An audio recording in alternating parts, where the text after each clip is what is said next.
Can you imagine a world where nations wage wars not with guns and bombs, but with codes and algorithms?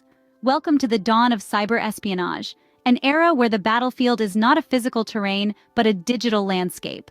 In this world, the warriors are not soldiers, but hackers, using lines of code as their weapons. One of the earliest instances of this new form of warfare took place in the late 90s. This was the infamous Moonlight Maze operation, a cyber attack allegedly orchestrated by Russia. The operation targeted sensitive information from the United States, including military secrets and technological developments. The attack went unnoticed for months, with the hackers silently infiltrating systems and exfiltrating information. The Moonlight Maze operation was a wake-up call to nations around the world. It was a stark demonstration of how warfare was evolving, of how the traditional understanding of national security was being challenged. This marked the beginning of a new era of warfare, one that would redefine the very concept of national security. As the digital age progressed, so did the sophistication of these cyber attacks. With each passing year, the tactics, techniques, and procedures employed by nation-state actors in the cyber realm have become increasingly complex and impactful. Let's rewind to the turn of the 21st century. The internet was blossoming, and with it, the seeds of digital warfare were sowed. It was during this time that we began to see the emergence of cyber attacks that were not just disruptive, but also destructive. Take, for instance, the infamous Stuxnet worm. Discovered in 2010, this malicious computer worm was unlike anything we had seen before. It wasn't merely designed to steal information or cause temporary disruption. No, Stuxnet was engineered to cause physical damage, and it did. Its target? The Iranian nuclear facilities.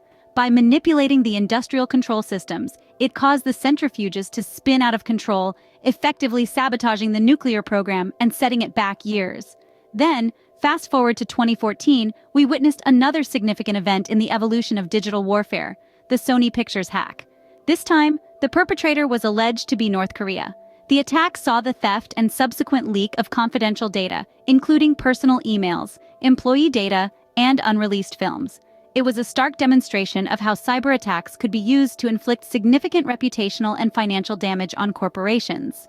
These events, along with countless others, have illustrated the increasing complexity and impact of nation-state cyber attacks in the 21st century. They've shown us that cyber warfare is not just about stealing information or disrupting services. It's about sabotage. It's about espionage. It's about exerting power and influence in the digital realm. Yet these are just the tip of the iceberg. As technology continues to advance, so too will the sophistication and potential destructiveness of cyber attacks. These events served as stark reminders of the destructive potential of cyber warfare. And as we continue to navigate through this digital age, it's important to remember that the realm of cyberspace is indeed a new battlefield. In recent years, the battlefield has shifted from physical infrastructure to the minds of the populace. We've entered an era where the keystrokes of a hacker can have as much, if not more, impact than the bullets of a soldier. Welcome to the age of information warfare, where truth and falsehood engage in a relentless dance of deception. Information warfare isn't about a direct assault on a nation's defenses. It's subtler, more insidious. It's about spreading disinformation, creating confusion, sowing discord, and ultimately, influencing public opinion. The goal? To destabilize societies from within, to make us question our beliefs, our institutions, and even our reality.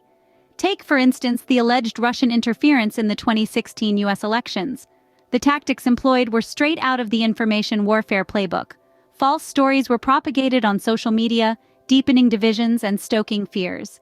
The aim was not necessarily to sway the election one way or the other, but to erode trust, to make people question the very foundation of their democracy. But why go to all this trouble? Why not just launch a traditional cyber attack and be done with it?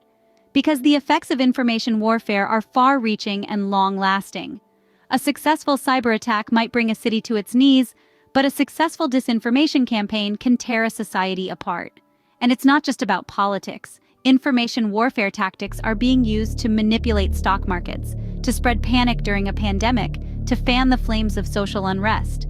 It's a form of psychological warfare, fought not with bullets and bombs, but with bytes and bits. The landscape of conflict has changed. It's no longer just about who has the biggest army or the most advanced weaponry.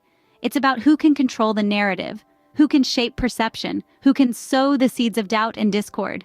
Information warfare has now become a key weapon in the arsenal of nation-states. It's an unsettling reality, but one we must face if we are to safeguard our future in this digital age. So, where are we headed in this digital arms race? The future of cyber warfare is not a matter of if, but when.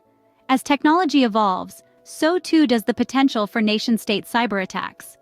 We're looking at a future where artificial intelligence could play a pivotal role in these attacks, with AI-driven systems being used to identify vulnerabilities and execute attacks with a level of precision and speed that far surpasses human capabilities.